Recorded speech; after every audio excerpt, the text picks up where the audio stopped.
ہمارا حق یہ بنتا ہے کہ ہم دیکھیں کیا ہم اپنی ان عبادات کے ساتھ ساتھ جو نمازیں پڑھتے ہیں، روزے رکھتے ہیں، حج کرتے ہیں، زکاتیں دیتے ہیں، یہ ساری بنیادیں ہیں، ان کے ساتھ ہمارا معاشرے کے عام لوگوں کے ساتھ رویہ کیا ہے؟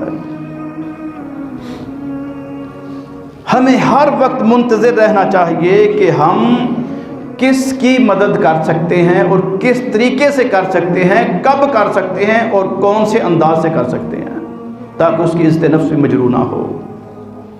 جب ہم اس بنیاد پہ چلیں گے تو سب سے پہلے ہمارے والدین، ہمارے بہن بھائی، ہمارے رشتہ دار وہ ہمارے سامنے آئیں گے کہ بھی میرے ان رشتہ داروں کو اس چیز کی ضرورت ہے اور میری استطاعت ہے، مجھے یہ کرنا چاہیے۔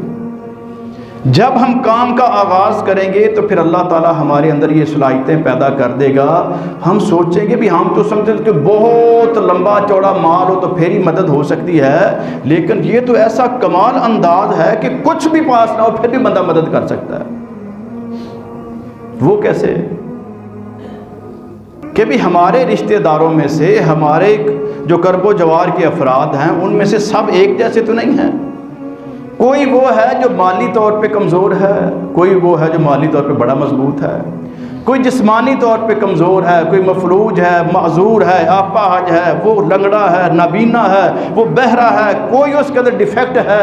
ہم ان سارے افراد کے مطابق دیکھیں کہ اس بندے کو کس چیز کی ضرورت ہے، وہ تعاون کر دیا جائے۔ کسی کو بات سمجھ نہیں آ رہی، اس کو اچھے طریقے سے بات سمجھا دیں۔ کسی کو راستے کا پتہ نہیں چل رہا، وہ راستہ بتا دیں۔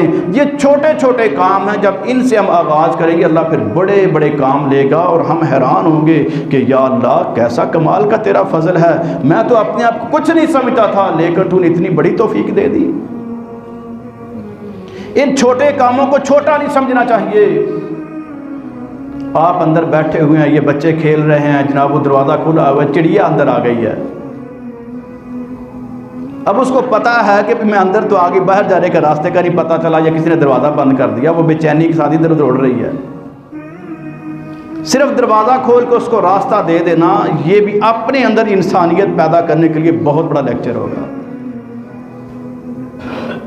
چھوٹے چھوٹے کام آپ ان حیوانوں سے سیکھ لیں۔ جب اس طرح کے چھوٹے چھوٹے آپ کام کریں گے آپ کا دل مطمئن ہوگا کہ یار واقعی انسانیت تو بڑی اعلیٰ چیز ہے۔ ہم خام خواہ سوچتے تھے کہ اس پر تو بڑے پیسے خرچ کرنے پڑیں گے۔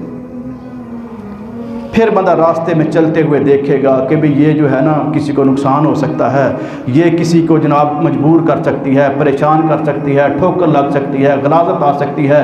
جتنی رکاوٹیں ہوں گی آپ راستے سے رکاوٹیں دور کرنے لگیں گے، پھر اللہ آپ کو توفیق دے گا، معاشرے کی بڑی بڑی رکاوٹیں دور کر دیں گے۔ ذہن بن جائے گا، پھر فضولیات سے جان چھوٹ جائے گی، منفی سوچوں سے کہ میں نے اس کو نہیں چھوڑنا، میں نے اس کے ساتھ یہ کر دینا ہے، فلاں کر دینا ہے، وہ سب ختم ہو جائے گا۔ پھر دیکھیں گے بھی ہاں واقعتاً اب ہمارے اندر وہ جو اسلام چاہتا ہے کہ یہ انسانیت اس معراج پہ پہنچے کہ ہم ہر ایک کے ساتھ خیر خواہی اور بھلائی کا کام کریں، پھر اللہ تعالیٰ صلاحیتیں بھی دے گا، نعمتیں بھی دے گا، پھر اور کے لوگ مل جائیں گے کہ بھی آئیں یہ کام ہم کیوں نہ منظم انداز سے کر لیں۔ آپ جو اکیلے کر رہے ہیں میں بھی کرنا چاہتا تھا، بڑے عرصے سے سوچ رہا تھا، جب دوسرا ملے گا وہ تیسرے کو لے کے آئے گا، اس طرح سے افراد مل جائیں گے۔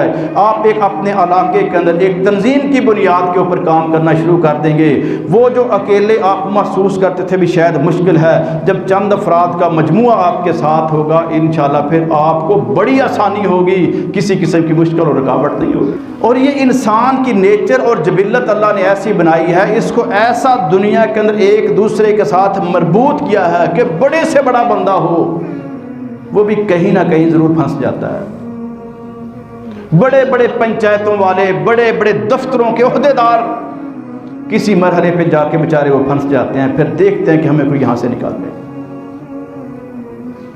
وہ جو لوگوں کے فیصلے کرتے ہیں وہ جناب گردن جھکا کے بیٹھے ہوتے ہیں، اور آپ میں سے کوئی بھائی آگے بڑھ کے جناب ان کی بات سن کے ان کا تصفیہ کروا دیتا ہے، فیصلہ کر دیتا ہے، انصاف کے مطابق کسی کا حق غصب نہیں کرتا، بالکل اعتدال کے مطابق فیصلہ کرتا ہے۔ دونوں شکریہ ادا کرتے ہیں کہ یار اگر تم یہ کام نہ کرتے تو ہو سکتا ہوں ویسے ہی لڑ مر جاتے اب۔